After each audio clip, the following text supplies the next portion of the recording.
Some of the most important stories of World War II were never told, not because they weren't important, but because so many of the men who lived them chose to remain silent. For so many of the families, the questions came later. Who was Dad before he became our dad? What did he experience? Why didn't he ever talk about it? For my brother Ken and me, those questions became the inspiration behind Our World War II Dad. So he must have been a pretty good guy. This is a samurai sword. And he was able to resume his career. Not only Pearl Harbor, but the Battle of Midway. Today, we meet another World War II son, whose journey began with those same very questions. His search led to the discovery of a hidden wartime diary, a remarkable book, and a deeper understanding of both his father and his generation.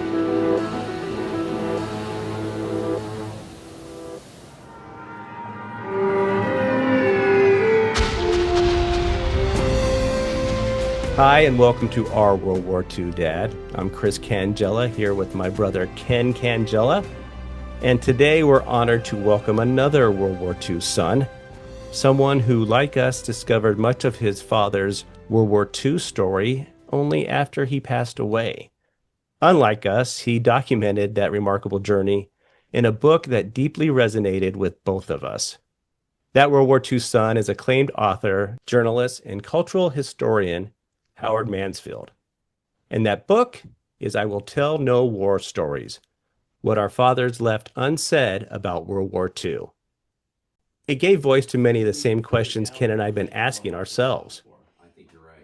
Through a hidden diary his father kept during World War II, along with years of research, Howard pieced together the remarkable story of Pincus Mansfield, a B-24 Liberator waist gunner with the Army Air Forces in Europe.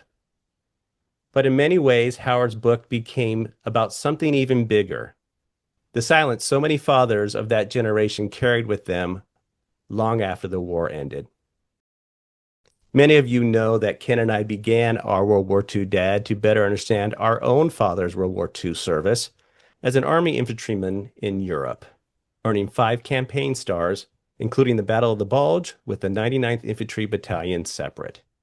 But what started as one family's search has become a mission to preserve the stories of the men and women who served, and the families still discovering those stories today. Yes, Chris, when I read Howard's book, it was just something that really resonated with me. First of all, the title about, not talking about the war, that was our dad. And yet, doing research, just like Howard Mansfield did, we were able to unlock the story about our dad and get to understand what he was like as a young man. And Howard does the exact same thing in his book about his father, Pincus. And so I think it was an important book for both of us to read and enjoy. And it really made us feel like there's others out there like you and I that have this burning desire to understand what these men were like when they were young and not our stern fathers, and to get to know what they went through that has been hidden away all these years. And so I'm glad we get this chance to talk to Howard about his journey because it's so similar to ours. Yeah, you're absolutely right. I mean, his book kind of reminded us that while every veteran's story is unique, many of the questions that their sons and daughters ask are remarkably similar. So let's meet Howard Mansfield. Howard, thank you so much for joining us today. I appreciate you taking the time to be here. Well, thank you both. I really like the note you sent to me. We're definitely on the same page about this, and I liked looking at the videos that you guys have produced. I thought they looked beautiful. People should go look at the rest of them. It's a great story.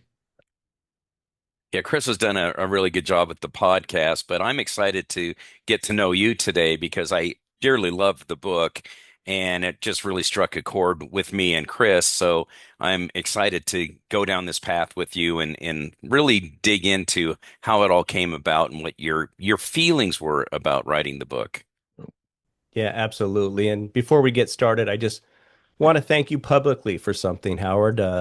After you watched our short on the National Personnel Records Center fire, you not only wrote me that kind note, but you also featured our World War II Dad on your website. And that was incredibly generous of you. And Ken and I are both very, very grateful. Oh, well, you're welcome. I had never actually seen that many pictures of that fire. Oh, it's just heartbreaking.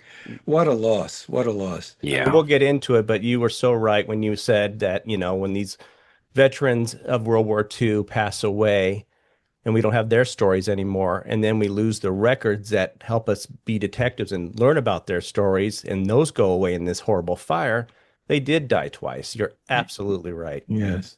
All right. So before we get into that book, which we both loved so much, I do want to have our audience get to know you a little bit better. So can you tell us about yourself and the path that eventually led you to becoming a writer?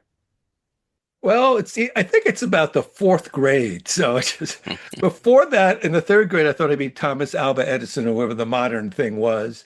And then I was really into astronomy and had my older brother write away for a pamphlet back in those days when that's what you did. Your career in astrophysics. I can remember this. It was all brown and there's all these it was all guys, and they're all standing in front of blackboards with all these math equations. And I was out. I'm terrible with math, but I always wanted to be a writer. It's the only thing I've ever wanted to do. And I've just pursued it ever since. Went to journalism school at Syracuse University, where I met my wife. I hired her at the college newspaper. We had an independent college daily, and we're both freelance writers. She writes about animals. She's had 5 New York Times bestsellers, and so it's a writing life. It's very lucky to be able to do it. Well, you do it very, very well. So thank you so much for all of that. So every book, especially this one we're going to talk about, has a beginning, but I suspect this one had a different type of beginning, and it began probably long before you even sat down to write it. Can you take us back and tell us about your dad? I mean, who was Pincus Mansfield? Yeah, my dad. He was a city kid in the Bronx in New York, and his father was a tailor, a milliner, a hat maker. If you had a suit, or a jacket, he'd come and feel it, the material. He knew exactly what you had right there. Very serious man, very pious man in his way. Absolutely, he was a believer. He was, as I say, he was a man of the prayer book and the pinochle deck. Played a lot. That was the game they played, pinochle, this card game with these crazy rules. He was a great dad. He loved little kids. We built kites together and airplanes, and he was also stern and strict in a way, kind of a mix. And also. The kind of the invisible thing about him to me when I was growing up, which I didn't realize because it's just your dad, is he had a bad left hand. It was a birth defect. It was kind of like a club hand. And yet, he was a draftsman, an engineer, dated a beautiful woman, built stuff, and that's never stopped him. But 1940, he graduated early from high school, and when he turned 1943, he goes and he wants to enlist in the Army Air Force. And he's 4F, and 1/3 of the men that showed up were 4F. So he keeps going back and back and back because convincing them, they can't fly without him. They can't win this war without him. And they take him because at that time in 1943, in the skies over Europe, the Army Air Force was losing 75% of its men. So it's just, for a lot of historical reasons we could go into or not, they needed him. And also, aviation was the glamour thing. It was the most exciting thing.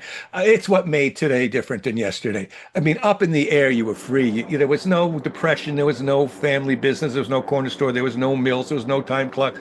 If you could fly, and the number of aviation heroes back then that were in the papers making records all the time was just phenomenal. It was the glamour thing.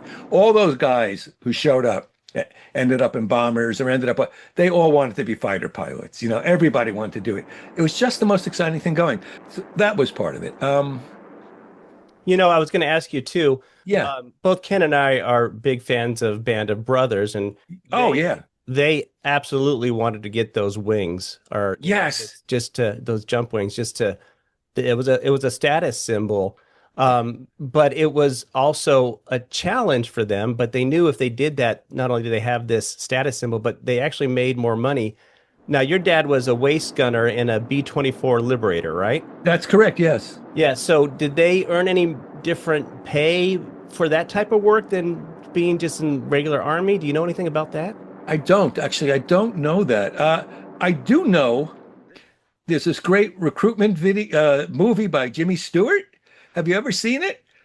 John Huston was the director. It's incredible. The only time they ever worked together. Up we go into the wild sky yonder. Keep the wings level and true. If you live to be a gray-haired wonder, meet the Lord out of the blue.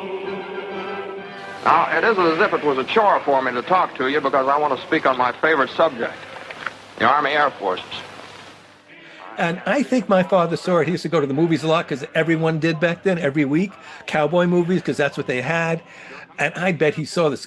And by the time Jimmy Stewart gets done, after 17 minutes, you want to sign up. And he mentions the pay about 3 different times in this short movie. And, you know, it's the Great Depression. No one had any money at all. And I'm sure that was part of the appeal. But I don't know. I don't know about the pay grades. I'd imagine the pilots and the co-pilots got more money than your enlisted folk in the back of the plane. But I don't know. The officers. I don't know that. So Howard, when your dad finally was accepted and joined, was he immediately in the Army Air Force? Did he choose that? Did they put him in there? No, that's what he wanted to do. He did make as he says, quote in the book, his parents thought he was crazy. His uncle Sammy, who was a real character who I knew, got him a trumpet and said, "Here, can you play trumpet in the high school band?" He said, "Here, if they hear you play this, maybe they'll keep you stateside. You can just play." They thought, what are you doing? No, he was right in the Army Air Force. So you went to basic, I think they dispatched him from Atlantic City or something. They went down to basic training in Florida, marched around a lot, did whatever they did with them, and then off to gunnery school, which is really problematic for the Air Force. You have to hit a moving object from a moving object with the air, and they never got it right. I read like a declassified 700-page report trying to figure out. They tried every way to train these guys to hit stuff, and it was really hard. You allude to that in the book too, that they didn't have enough training. Now, I don't know if anybody really did. I mean, they had to get into this battle quickly to help out. But I mean, it seems like as soon as they got it right, okay, you're good. They didn't have a lot more of it. Yeah, and the funny thing about it is we were talking about that fire at St. Louis, the Central Archives, where all the records were. And it was a pretty new archives, but the archivists didn't want to put sprinklers in because if there was a fire, it would damage the records. It's a terrible decision. But the first thing, I'll go back. About a year before my dad died, we moved him out of the house. He was living alone with some help, had a fall or two, very classic. He got him into this wonderful VA home that was run under contract or something. It was a terrific place. And we had to start cleaning up the house. And that was the only house our family had ever lived in. So it was just a lot of stuff. And I opened up a drawer, and it was like a jewelry drawer, a drawer I would obviously never go in. And there, folded over, and all of a sudden it was a little thick pile of pages. And what is this? Opened it up, and it was he made a diary of every bombing mission he'd been on. And I thought, oh my God. And I knew as I stood there that was forbidden. That was forbidden. I'd written about the war before in 2 other books, from a different angle. So I'm just looking at the pages as if it was like written in invisible ink, like this is going to vanish. Page after page, what they were flying, how many hours they were on oxygen, how many bombs they were carrying, where they went, how they were shot up, how they came back on 3 engines, how this guy was, shot up, and that incredible. And I'm thinking, wow, you're not supposed to do this. I get to the last page, and there is a block of type text in very military ease. And what it says is, you're not supposed to do this. We are seizing this record from the base censor, sign here and sign here, and we'll mail it back to you after the war to 1639 Monroe Avenue in the Bronx. And they did. And then it just sat in the drawer there for 65 years. So I just couldn't believe this. So I said, oh, I will write for his military records. Because what does the Army do? They move, and military do, they move people around a lot and they keep a lot of records, a lot of records. And that's when I learned about this tremendous fire. So I only had his discharge papers. And I thought, oh, wow. But I did know where he went to gunnery school because when we were cleaning up the house, I found a yearbook from the gunnery school that they put together. So I knew where he was. And I knew the name of his pilot because he had mentioned it when I was growing up, and he lived about 40 miles from us, but we never went to see him. And I remember I was like 8 or 9, and he said that. I said, let's go see him. Said, no. I'm shocked that your father didn't want to go see the pilot because and maybe it was I don't know, maybe it was an officer, enlisted kind of thing, or Dad, do we know of any dad's war buddies? no.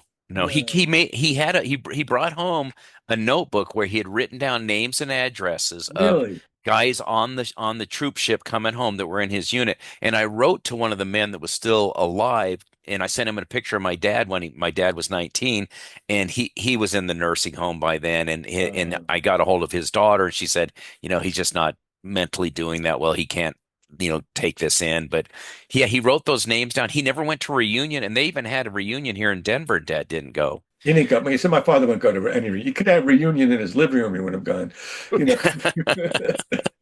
That's not going to do that. No, it's. Tell me a little bit more about this thing about the Commuter War and that feeling. Yeah, no, this is the curious thing about, and I think well, it was very unusual that they fought. It was a unique war. Let's put it this way: for the air war, you're at your base in East Anglia. There was an Air Force field like every 7 miles in East Anglia. There are more Yanks than Englishmen there. It was incredible, and they built them really fast. And then you're waiting around sometimes for days and days and days because of the weather or not, or sometimes you're going out the next day, and then you're commuting to the actual fight. So that's like. You could be in the air 5 hours, 7 hours more. You can be all the way to Big B, Berlin, as they called it. And then you're coming back. And it's like you've gone through that, and you got to get through the flak, you got to get through the fighters, you got to get home. And then at a certain point, you land, okay, maybe they go out for a beer, maybe they go chase girls, as they used to say. Of course. They're 19, they're 20, they're guys. It's this weird entwining of... Eros and Thanatos, of death and life, and who could sort it out? It's just incredible, and you got to go back up again, and so you get this sense that, as someone said, the way to think about it at the time was not to think about it. They didn't want. If you thought about it too much, you kind of freak out because you come back. Oh, and some of your buddies in another plane didn't come back, and there's the empty bunks. They always talk about that, and they're taking their stuff away. So on the one hand, you're not like your dad in the middle of the Battle of the Bulge, where you can't just kind of take time out. I think I'll go see a movie or something, I think I got 3 days leave. I'll go into London. But on the other hand, it's just with you all the time. And at a certain point, the thing I can't get, I understand you go up once, you come down, but you got to keep doing that. And at a certain point, you read it. It happens to my dad, from what he said. It happens to these other guys. At a certain point, a light goes on, like, oh my God, I could get killed. It's like the definition of insanity, right? Doing the same thing over and over again, expecting different results. You're walking towards, you keep going towards death or towards danger. It's very hard to understand. And it's one of the many reasons I didn't want to talk about it when I got home, I think. How do you think your dad summoned that courage at 18, 19, 20 years old to get back in that plane a day later or the next day and go do it again? Yeah, that's a great question. The 3 answers: 1, I don't know. 2, the only thing he ever said about this one time is, what was I doing? If I was 19, I had no sense of mortality. That was crazy. And 3, I think. And this was the big lesson you had. If you started a task in my family, you had to finish it, like math homework or something. Or if you built, you had to finish it. Stick to it activities or something he used to say. So I think he was committed. He had committed to do this. He was going to finish it. And when he got wounded and was carried out on his 19th mission and didn't finish, at the time was 35 missions, I think he felt guilty that he wasn't able to finish it. He wasn't able to do more. And I think that's of those three instances, that's the biggest part. I think once he committed to do something, he was going to do it. He wasn't going to let his other guys down too on the crew. You always hear about that, and that's true. I think they did fight for the guy next to them, either in the foxhole or on the other gun or down the way in a a turret or something like that. They fought for those guys that are right next to them. What I really want to kind of bring up because of our parallel lives is your discovery of your dad's diary and how that opened up a whole world to you, because your dad took notes and did all that during the war. Ken had a similar thing with a prayer card that he discovered with amongst dad's things at our mom's place. Ken, tell a little bit of that story. Yeah, similar situation to yours, Howard. However, my dad had already passed, and it was a number of years after he had passed away. And so I was over at mom's house, and she's going to be 95 this year, and she's doing great. So she's a wealth of information. She was born in 1931, so she was younger than dad. But I said, I was asking her a question. She goes, well, go through dad's credenza. So I started going through his credenza, just like you went through the drawers. And I came across this cigar box, and the cigars were 5 cents in it. So, it's an old cigar box. And I just start looking through the cigar box, and I find this little prayer card, and it had a prayer on one side, and on the back it was actually the calendar year for 1945. And so this was right after the Battle of the Bulge. And I noticed on that prayer card he had put little hash marks by certain dates, but he didn't write anything down. And I got to thinking about it. I'm like, why did he do this? And to your point about them censoring things, I thought, if he wrote something down, they would censor it and take it away. But if he could leave these little tick marks, it would remind him later the troop movements that he went through on those given days. Wow. And that's how I started my journey researching my dad's troop movements. And I wrote for his information just like you did. I got just the discharge papers like you. Yeah. But he had saved some other things that he must have gotten before the fire that were helpful as well. And so I was able to piece it together from that prayer card, just like you discovering your dad's logbook and diary. So it's just an interesting journey to that both of us took that way. And I'm curious, do you still have the logbook and the diary that you found? And do you have it for safekeeping? I do. Yeah, it's small, but every fact in it that I checked is correct, which is amazing. Yeah, I was able to match because of that. I was able to match it up to the Air Force's official, history of those missions, and then the regimental histories or whatever. That was the key. It's like I feel like I just caught the story as I was going out the door.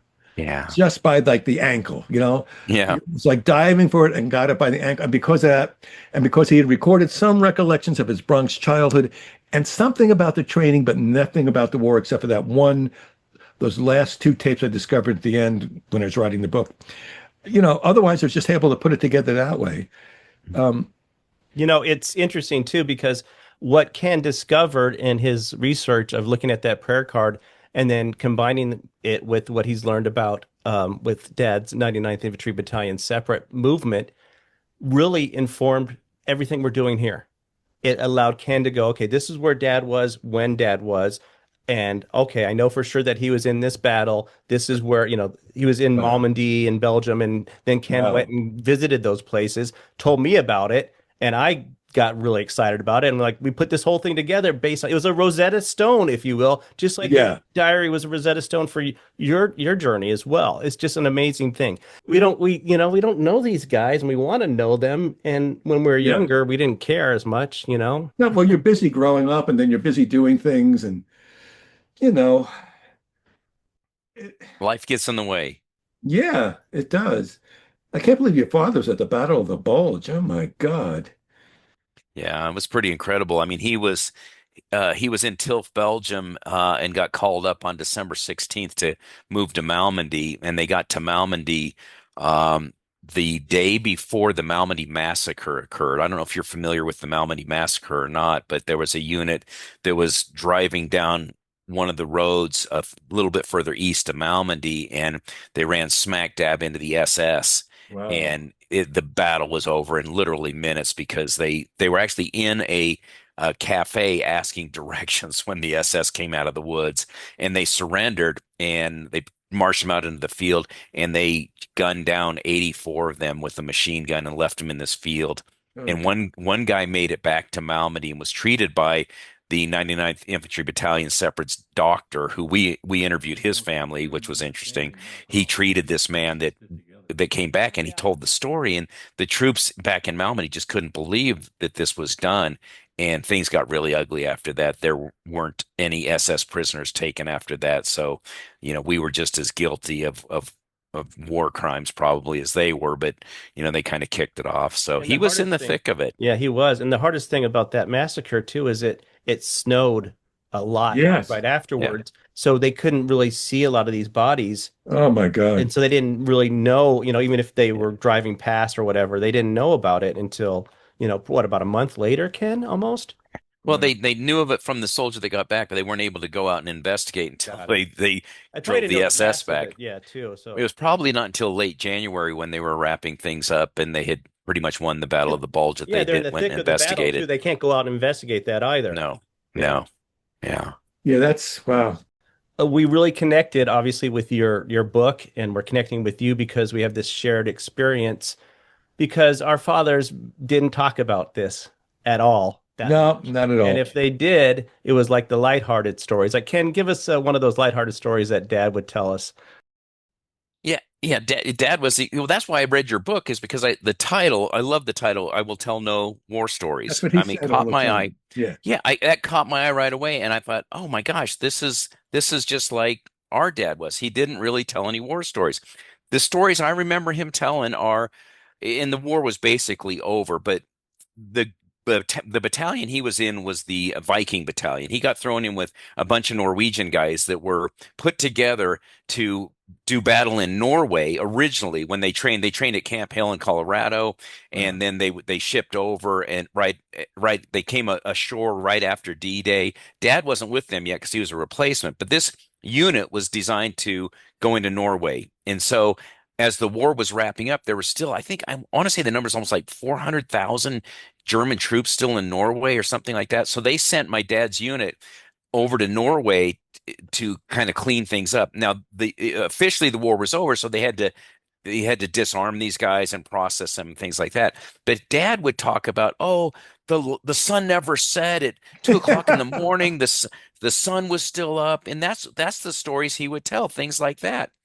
And he never really told the action. And I thought, well, maybe he didn't see much action. And until I got into it, and I found out where he had fought, and he was in the thick of it. He fought in Aachen, Germany, which was the first German city taken, major German city taken by the troops in the fall of 1944.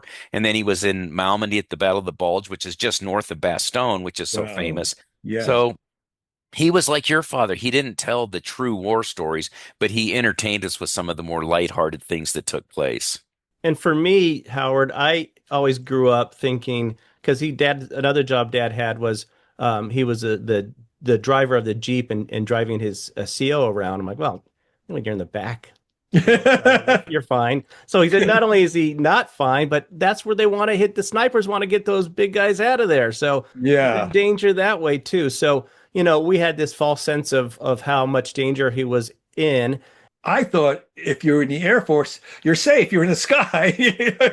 You're not in the ground being shot at. Pretty good deal. That's when I was little. I thought that, obviously. Why do you think, when our fathers came home, they simply didn't want to talk about the war? Were they trying to protect us? What do you think drove that?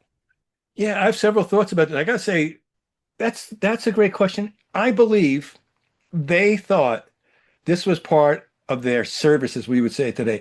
They were going to carry the weight. They went and fought so we could live in peace, and they didn't want to talk about it. That's a big part of it. What you saw in the war and the ugly things you saw and why you want to talk about it, that was very important to the men of that generation, not going on and on about it. Also, there is some PTSD that,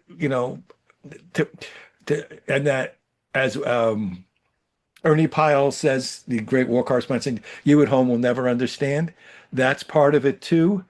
Um, those two things are really part of it. This sense of honor that you don't talk about it, that no one else will ever understand. And the third thing uh, is there were 16 million Americans that went in some aspect and fought this war. So, you don't want to be the guy in the bar who won the war.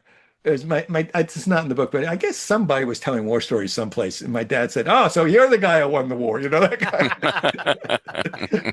Yeah, Classic. you're the So everybody's had such a pretty much whatever they did, a kind of a little small part of the war. It's really like 16 million different wars going on wherever you are. Maybe you're stateside, maybe you're in the Pacific, which is just an incredibly grueling level, wherever you are, but it's different.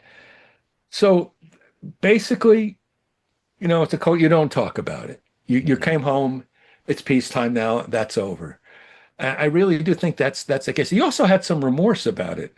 I don't know how many veterans did, but he had remorse about bombing Germany, even though obviously he knew what was going on and he knew why we were there. Yeah, it's just not something he was like proud of in a lot of ways. He didn't like war movies, and as I say in the book, he wouldn't let us watch 12 O'Clock High. So 12 O'Clock High was a different unit, but it's his war, fought in B-17s, not B-24s, a year before he got there. And then it was like a famous movie, which is actually a good movie, and then a really bad TV series. He won, this is back when we grew up. They let you watch anything if it was on TV, right? It was just if they paid attention to you at all. Exactly. Go, be home for dinner, about the door. You're like, that's a whole nother era. You really want to eat a cereal that's just all sugar? Yeah, go for it. It's crazy. But he said, what are you watching? Don't watch that. He wouldn't let us watch it. And we said, why? And he said, all the actors are too old. Everybody was young. And he was right about that. I mean, he was 19. His pilot was 21 or 22. The old man who was their navigator was 26, so he's right about that. But and then the very end of the book where, the very end of the book, I'm just about finished writing the book. And my brother said, there's still, my dad had died, my mom had died. There's still some things from the house. I have it in a storage unit. Would you come down and we'll go through it? And I was like, great. Nothing like a storage unit in July on Long Island. One of those storage parts. I can't wait. This is going to be fabulous. So, we went there. There were some boxes of things we couldn't quite identify, pictures of relatives we didn't know, but of course, no one writes in the back of pictures. Is it this country? Is it that country? And then there was these two micro cassettes. Now, when he was recording his stories about growing up in the Bronx, they were on regular size cassettes. I don't know where he got these, and I'd never seen them. And I picked them up and thinking, oh, I don't know what this is going to be. And in these two cassettes, it's like he's testifying. And he finally tells a war story. He talks about seeing 3 planes blow up. Well, one ditch in the English Channel, a B-24. And usually when they ditched, they broke up because of the way the wings were, and that was it. A B-24 in their formation, not far from him, just being shot out of the sky and exploding, which I was able to corroborate from another guy who was in another plane in the same formation who saw it. And then a B-17 being blown up. And then he just stops. That's all the war stories I'm going to tell you. And then let me read you this. This is, if you don't, let me just find this. And then he says this. This is the war story he's going to tell. I found this he stops. He just stops. He says, that's it. I'm not telling. So he got through 5 lines of a war story. Then he says, but now I'm going to tell you another war story. The war was over. It was probably 1957 or 58. We were home sitting there, and Mom came in and said to me and David, my younger brother, my older brother, excuse me, said to David, a little guy, about 5 or 6 years old, Mom said to us, you two boys sit and watch television. I'm going to prepare supper. So I put on the TV, and little David and I are sitting and watching it, and they put on the newsreel. And on the newsreel, they showed pictures of bombers flying over cities, dropping bombs and destroying homes. and they showed the people below. Mom came in and said to little David, she said, "You see that airplane there? That's the airplane your father flew in the war." And they were watching these airplanes dropping bombs on the cities, destroying everything. And David said to me, "Were there little boys there like me?" Oh, boy. I didn't know how to answer that question. What do you say? It was them or me. I was part of the war and I was only following orders. How do you answer a question like that to a 5-year-old boy, 5, 6 years old? I never knew how to answer that. And to this day, I don't know. It's just something I was never able to forget. You bring up such it's just a powerful thing that he says there. And I think it might have been worse sometimes for those guys that were bombing because they knew what they were doing, but it wasn't until later that they saw the gravity of what they were doing and how that probably affected them deeply because it was from a distance, right? I mean, if you're in the front lines and you shoot a bad guy, you're shooting a bad guy. You're not shooting a child or a mother or a grandmother like that. When you're dropping bombs, you don't know. You don't And know. it's so traumatic. And I ache for guys that have to kind of think about it in that way. I think they even did a MASH episode about this where the guy has shock and he can't go back to the war. And it's just heartbreaking. It really is. I want to turn the page and go back to something that you said because I had the same kind of realization that your father had. When Ken and I started doing this, we always kind of, after we got through a couple episodes, we talk about, what's your takeaway? Because the first 5 episodes is pretty much about Dad, and then, we get into other veterans and whatnot. But my biggest takeaway is I always thought these guys were a lot older because they were older in the films and the responsibilities that they had during the war. They're leading men. They are making these grave decisions and they're 22 at the most, 23, 24. Some of the pilots are maybe a little older. And that was my biggest, I'm like, oh my God, these guys, I was a stupid 18-year-old. I've raised stupid 18-year-olds. It's unbelievable the responsibility this generation had in fighting the war. And also you bring up another story about the old man, that was 26. Ken said the same thing. Ken, tell a little bit about that story about your My brother-in-law's dad was a forward observer for bombing in the South Pacific. Oof. And so he was in the Army, but he was attached to the Navy because he would call in the fire. And so he had to be up on the front line and have them adjust the fire. And he could have avoided the war because he was in a job that was farming and things like that, but he went in anyway. And so he was older when he went in. And I think by the time he was in the South Pacific, he was, 29 or 30, and they called him Gramps. I mean, that was an old 29 or 30. that's an old man to a 19-year-old. That's an old man. So, yeah. It's really nuts. And now, of course, Ken's a grandfather now, and you couldn't go fight the war at this age. You're not truly a Gramps being in the war. It's remarkable. Well, I want to kind of pivot to a little bit of, these guys didn't talk about it, but what kind of, when you wrote this book, did it change any of the way that you understood your father from before you wrote it and the discovery to after you discovered that and wrote the book? Did you come to any realization? yeah, I did. The first thing is he's recording before he gets to the war. He's growing up in the Bronx, and it's one of those like sepia-toned New York City child. They're out there in knickers, they're playing stickball in the street, they're flying model airplanes, they're bikes. Even though it's the Great Depression, the city's safe, they're just everywhere. But as I say, he had this bad hand.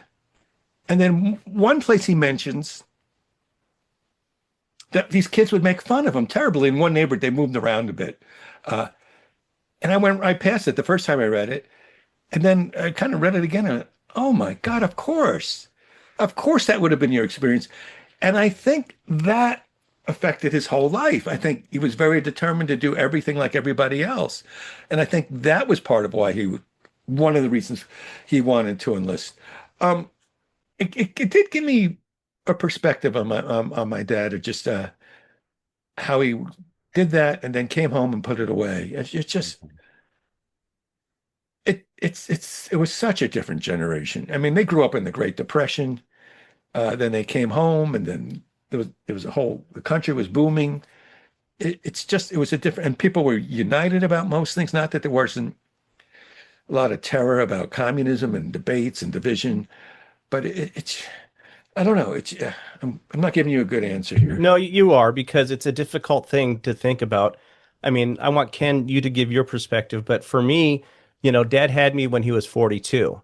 I had the older dad when I That's was not growing bad. up, and I never saw the 18-year-old, 19-year-old, and to think about, oh my God, he did these things and he was so young, and he lost his mom, maybe a year or two before he went into the service. Wow. He had his four brothers and his dad, and I think he had a sister or two, Ken, right? Two, And yeah. his two sisters. And, so it was just a very, stern, like you said, a kind of a stoic kind of family, being raised by a single father. And then he came home and he had that same kind of, was he hardened by the war? Was he hardened by his upbringing? So he was, a disciplinarian, a stricter guy. And you just wonder if he was fun loving, which kind of leads to you, Ken, and the pictures that you saw about him. Yeah, you really hit a lot of the points about Dad, but my memory of him is how weary he was. I remember he'd come home from work and he'd get in his chair and get the newspaper out after dinner, and he'd be asleep in like 10 minutes. Wow. He was just worn out, and he was working, 6 days a week What and kind of things work like did he that. do? He was a produce broker, so he was a middleman between the growers, the farmers, and the grocery stores. And so he went back and forth doing that for years. But we lived out in the suburbs, and he commuted to downtown Denver and things like that. So he just seemed weary to me.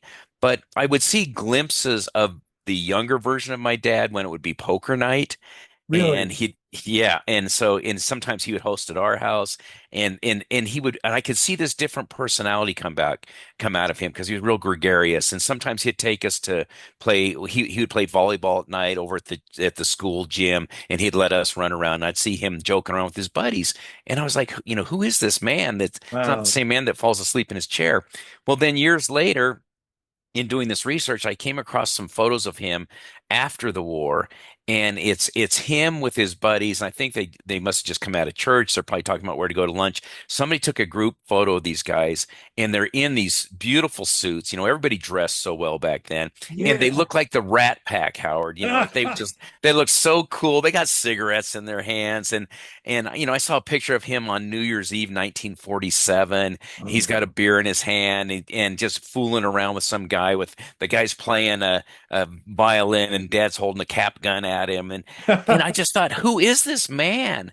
And so it was really by digging into his past, it gave me a new appreciation for Wow. what this younger man was like, and helped me understand him a little bit differently. I just wish I would have had these thoughts and these questions earlier on. He died at 72. Ooh. So he died young. And so I never got a chance to ask these questions because I was busy raising my own family. By the time I'd gotten to an older stage where I started pondering these things, he was gone. So it all came down to research. Yeah, Wow. Ken is exactly right. And it's why I love this movie so much, Field of Dreams, when they're going to have the catch and he goes, oh my God, I only saw him years later when he was worn down by life. That Yeah. was our dad. We only saw him years later. Yeah. Wow. So Yeah. Wow. It's amazing. Yeah. it's been a great process. And, it's brought Ken and I closer together in doing this podcast because, we talk about these things, that shared love of learning about the war, it's especially, but also really having that touchstone of where dad was and being able to really bring it home. One of the things we hope people take away from our World War II dad is that, every family has a story worth preserving, Yes. right? And so my question to you is, what do you hope your readers take away from your book and the story that you told? Um, about their family, that should sit down as best they can and get the stories. And if they have like a grandfather or a father, the best way to get the stories is if they have a grandchild. Send a kid in there with a tape recorder. They'll talk to the younger kids, and it works. About World War II, we forget how incredibly destructive it was, how terrible it was, and we forget what people knew right after the war, that this can't happen again. It just can't. And I wish people would kind of see that. There's no preachment in the book like that. There's nothing like that. But just the ferocity of the war, I think, comes through. And I wish people would carry that away from it. It's interesting you mentioned put a grandchild in front of that person and they'll talk. Yeah. Secret weapon. Yeah. Chris came across some old home movies we had. I think it was the year before Dad died.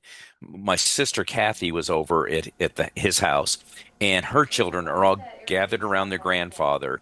And he starts talking. He was going through some of his stuff out of the credenza, and he starts talking about Norway again. But they get some more information out of him because the kids are sitting there. And he talks about how when he was in Regensburg in April, before the war was quite over, he was called up to he called it a giant log cabin that the Crown Prince Joseph of Austria was in. And he had called for help because there were some displaced persons. Turns out they were Ukrainians who were moving through, and he was afraid of them. And so Dad got called up there with a lieutenant and another guy. So they went up there to kind of put down this potential riot, and they took care of it. And he tells the story about how this Crown Prince Joseph had an Italian Beretta pistol. And to thank them, he wanted to give it to them. So they drew lots for it, and Dad won. And we still have this Italian Beretta pistol he brought back from the war. And he told the story, and we've got it on video. And it's just such a cherished moment. But again, he was telling it to the grandkids. Yes. I don't remember him ever telling that story to me as a young man, but he told it to the grandkids. Yeah, I think the grandkids are the secret weapon to go in there. And Yeah, I think you're absolutely right. The other thing is that people would just, scan your photos and write the information about them, or identify the people in the photo on the back. People just never do that. No. Right. It's hard. These days you could scan it, you can put a couple on the scanner and type a few notes out every day. I don't know. I wish people did that. Other than discovering the diary, do you have any other mementos of your dad's service? Did he keep anything? Did he save anything? It's funny you ask. This is interesting. This is something he sent home to his Aunt Sophie. Mine's here. Wait, I'll hold this up. And I think someone must have been making this on one of the army bases nearby. What is that? It's a little soldier pin. Oh my gosh. And it has his name written on it. I never saw this until we were cleaning your house up or something. I don't know. That's, there's that and some pictures. What's written inside the little box that it came in, Howard? Oh, yeah. What is written here? To Aunt Sophie, who I knew was quite crazy, but terrific. Thanks for your swell gift. Here's something to remember me by. Love, Pinky. Isn't that great? Oh, there it is. gosh. Sweet. Who knows? Why do these things survive? They had these very strange gunner gloves for the gunners. They almost look medieval. They're split like this, and they're leather with sheepskin in them. And he had a pair of them somehow, each one a different size, and he gave that to my nephew. I didn't even know such a thing existed. I thought that was pretty cool. He learned to fly after the war, and I flew with him. And this is his logbook. I mean, I can't believe. I told my brother, you got to find that. And it's a whole thing, soloing and everything, flights. Wow. I got to say, he wasn't fun to fly with. Sounds like our dad when he would drive. I mean, he drove the Jeep in the war, and we can all attest that Dad was an awful driver. He'd run up and brake real fast. Yeah, it scared the daylights out of us. Tell us about your dad flying. We would get up in the air over Long Island, and he constantly like, watch for traffic. What about this? What about that? And I realized, writing this book, I realized why he was so, I mean, you got to keep your head with you and prepare for things when you're flying, but he was like at a hyper level. Well, if your first 100 hours in the air, people are shooting at you, trying to kill you. Not a lot of flak over Long Island, huh? A single engine Beechcraft musketeer putting around the peacetime skies. That Cessna over there is not going to turn and fire at us with 30 millimeter cannons or something. I think we're okay. Oh, I think that's what that came from, and I didn't realize that that's what he was. He was very serious about flying, and they all were. It's remarkable too, because I think if you have this experience that he had, and could you be fearful and you never want to get up in the air again? But I think that goes back to what you said about his drive to prove he can do anything. Yeah, I think that's true. I think that's true. And so he did it. That's amazing. So we kind of brushed on this a little bit, but after everything you've learned about your dad, what do you hope future generations remember most about him?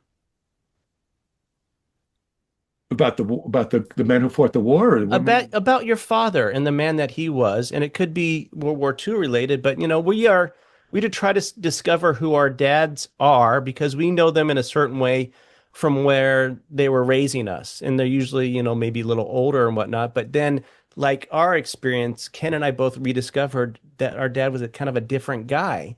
So if someone asked me, what would you hope our future generations remember about our dad, is that he did a lot and he put a lot out there for us, and that continued through his life. He may not have been the warm, cuddly, I'm going to hug you, but he's a guy that provided for us, and he's a guy that always took care of us. And I think that's kind of what he did in the war too. So do you have a perspective like that on your dad, or? Almost, I guess almost word for word. Yeah. He was always there. Looking back over it, I'm impressed how much he loved little children, which is kind of unusual for a guy in that era, but he really loved kids. He did a lot for us always. It was never about him. It was always about his loved family. He loved his family. He loved building stuff. He loved when we worked on projects together. He had his other sides. He'd make you add fractions in your head because he was an engineer. That's brutal. 7/16 and 4. My brother and I still have, because you'd be building. What's 11 and 7/16 and 4? Is that why you're a writer, Howard? Is that why you're a writer? So as far away from math as you can get. I mean, why didn't we get the decimal system? This fraction things is not. Yeah, I mean, things like he could be very strict. He could be pretty short about some things. Yeah. I mean, our dad would always, anything he wanted to tell us, he'd tell us through mom. Oh, really? Yeah, tell Chris he did a good job on that. She's like, tell me yourself, geez. So, it is always that kind of thing, because I think there's also a little bit of fear of them opening up and showing that side of them, because they had to protect themselves from what they experienced and then protect their family, that they built up these harder walls, and exposing that side of them kind of, I don't know, Ken, what do you think? Yeah, I mean, my takeaway, I agree with what you're saying, but to me, he just was always in sacrifice mode. I'm going to sacrifice my enjoyment and my money so that the kids can have this and do that. And he just, he held back on his needs. And I think that comes from being, he grew up in a large family and they were poor. And then he went through the war when he was such a young man. I think he just became accustomed to sacrifice. And so he did it all his life. Wow. Yeah, I think he's right. Howard, I have what might be a tougher question, but I think you probably have thought about this before. But if you could sit down with your father one more time, maybe another hour today, knowing everything you've learned since writing the book, what would you want to ask him? Well, a couple of things. War-wise, was there a time it came that it was hard to get back in the plane? Mm-hmm. Why didn't we go visit your pilot? Carl Vale Sr., whatever he was. How come he was like 40 miles from us? He had a car dealership. He loved cars. How come we just didn't drive out there and say hello? I want to know that. And the third thing I would like to know is, it's an entire story came out about he had a girlfriend down in Georgia. I knew nothing about this. And this woman sounded really ahead of her time. She had like a mechanics rating. She drove. Well, why didn't she go leave home? And who was that? She was an extraordinary woman. I would love to know about that. That's some of the things I'd like to know. The other thing I had asked him. Here's the other thing about asking him questions. At one point, I did give him a whole series of questions, and he sat down with a tape recorder. Here's how he answered. Did you ever do it? No. Next question. Blah, blah, blah, blah. Yes. Yes. No, I don't think so. Yeah, no more than anybody else. So it's very hard to get information out of because I asked him if like being Jewish was hard in the Air Force, and he said, yeah, everyone had problems or something like that. That terrible answers. Yes. I wish I knew more about that. That was a very sensitive subject in a lot of ways with him. Yeah. This has been terrific, Howard. But before we let you go, I want to first congratulate you. I learned that you were awarded the 2026 Sarah Joseph Hale Award. Oh, thanks. Yeah. Can you tell us a little bit about what that meant and what that award is for, as well as what you're currently working on? Yeah.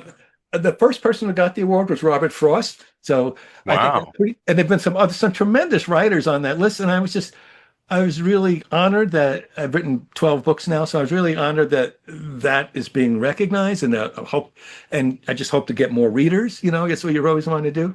I've written a lot about just how places come to be the way they are, and why do we tell the stories we do, and why do we refuse to tell other stories. So in some ways, this book is right down that alley. I have a new book coming out in October called Invisible Monuments, Tribute, Memory, and the Summoning of the Past. And I have a copy over here someplace. And that's about why do some monuments and memorials speak to us and others don't? Why, if you go to the Vietnam Veterans Memorial, it's an incredibly powerful experience. I think so. I mean, it's like visceral. It's a fantastic thing. And other monuments are just like some guy on a horse. You go past it 100 times, never look at it. So it's looking at those kinds of things, those moments of commemoration, moments of the failure to commemorate. It's about memory. It's about kind of what we've been talking about here tonight. Yeah, I'm extremely excited to read that, because the Vietnam Memorial in Washington, D.C., we didn't know. At least I didn't know anybody that served or had real close family ties in that.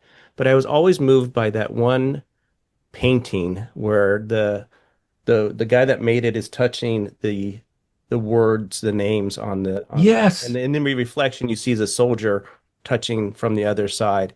Always moved me as much. And like you're saying, that is, why does that move us? Because it's amazing how that could be done, and people taking the etchings and doing that, and then like you said, there's other monuments that like, okay, what is this? Ken turned me on to this incredible app called Traces of War. And Traces of War allows you to, wherever you are, see where there are war memorials, where there are famous battles, wherever it works in Europe, works here in the United States.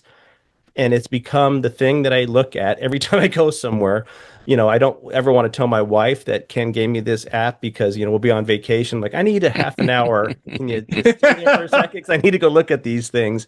And it's true. I think we have this feeling of we need to connect with these experiences, and we have to have this tactile thing that we can see, touch, read. You say your book's coming out in October. I'm thrilled to tell you that Ken did this Europe trip about 3 years ago, and he's taking me. We're going into Europe in October, and he's going to take me to all these things that we've been talking about. And wow, it's going to be great. So, that's a great trip. It's right in line with these memorials, and in October we're going to have a great October, both of us. Ken? Yeah, I'm really looking forward to that, and we'll be there in October, and Dad's birthday's at October 28th. I think we're just wrapping up the trip about the time when his birthday comes around, so it'll be a special trip for sure. Well, that sounds fantastic. Yeah, it's a great trip. Well, yeah. I know our viewers are going to be excited to see your next book, and then of course in watching this, because thinking about our own fathers and our families, I think one of the greatest gifts is what your book offers. It's just a moment to think about, okay, we got to get these stories out. We got to share them, because as I said to you before, how much I appreciate what you said. They're dying out. We're losing these soldiers. Most of them are gone now, and the records are gone. And the only thing that we have is the mementos, and then doing the detective work like you did, like Ken did, and trying to discover who these guys are. So I can't thank you enough to your time here and for joining us on our World War II Dad. It's been extreme pleasure. Well, it's been my pleasure. I really enjoyed talking to both of you. Are you going to make a video of your trip to Europe or? Oh, I think I might have an opportunity to shoot some video and drive my brother nuts by like, hey, we got to talk about this. I just want to show you this stuff, Chris. We don't need to do a video, but it's content, Ken, and we have No, just look at it and shut up. That's probably how the brother relationship will happen. That's how it'll go. But Howard, I just got to touch on your book again. Like I said, the title just drew me in right away, and I think I read it in like 2 nights, and just to understand your dad's journey was really interesting to me because he's not one of these famous guys, No. he's not Easy Company and Band of Brothers. He's just a guy that went and did his duty, and he had to overcome so much with his birth defect and to get in there and do the things he did. And I remember one of the quotes in it that you had. I don't know if it's a direct quote or just something you learned from the research, but he said something about when he was first shot at. First, he was scared, and then he was mad. He wrote that in his diary. Yeah. Okay, yeah, and that just really struck a chord with me. That wow, that's really how you would react. You'd be scared to death, and then you're like, this guy's trying to get me. I got to get him. And Yeah. it just was such a, I don't know, a down to earth story of a guy from New York that just, playing stickball in the Bronx. I can just picture it. And then he goes off to war, and I picture my dad going off to war as this young man who's lost his mother, and his brothers are already in the military, and he wants to impress them.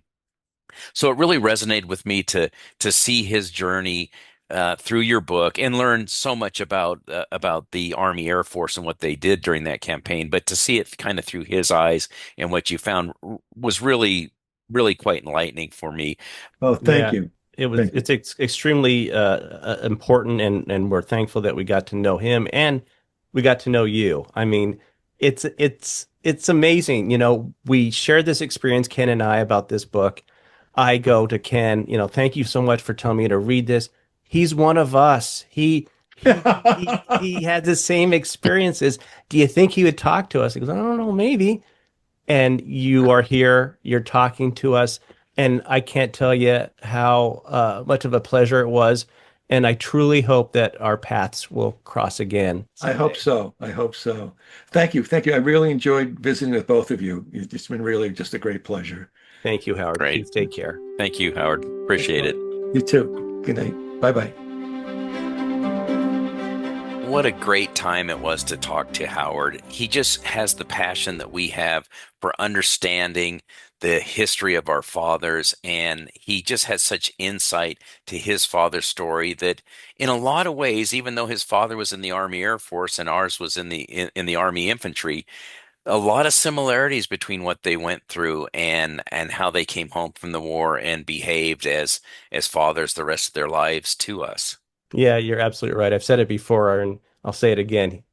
Howard's one of us. He has that same kind of passion, and it's nice to meet somebody like that. And, you really, you delve into something that's kind of remarkable about how these men from different backgrounds, different branches, they have similar experiences. And we, as children of these men, have similar experiences. So he was a pleasure to talk to, and I hope we get the opportunity to talk to him again. And I'm excited for his new works, and of course for us to go to Europe soon. So before we wrap, I'd like to mention something else, Ken. While it's been a little bit since we released a full-length episode, you and I haven't been standing still. Over the past several months, we've completely refreshed our World War II Dad. From redesigning our YouTube channel and creating new artwork and thumbnails, to producing new short documentaries and expanding the ways we're preserving these stories. If it's been a little while since you visited us, we'd love for you to take another look. We think you'll find a channel that's easier to explore and filled with some new stories that help preserve our World War II history, one family at a time. If you have questions, thoughts, or stories on your own World War II dad, granddad, uncle, or the women in your family who served, we'd truly love to hear from you. You can email us anytime at info@ourworldwar2dad.com. So that's OurWWII.com, or just leave a comment below. If this episode resonated with you, please consider subscribing, leaving us a rating or a review, and sharing Our World War II Dad with your family and friends. So until next time, for my brother Ken, I'm Chris Cangilla. Thanks to Howard Mansfield for his time, and thanks to all of you for joining us and for your help in keeping these stories alive where you are and here on Our World War II Dad.